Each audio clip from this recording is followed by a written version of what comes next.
All aboard Royal Caribbean's Enchantment of the Seas. We just got into our room, 7140 and 7142.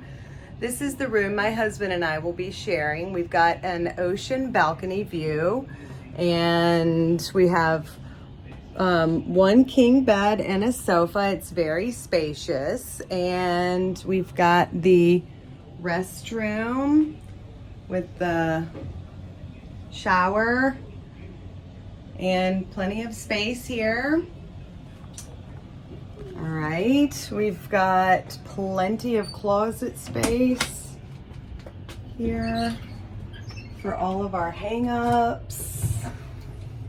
We've got some drawers down below for smaller items.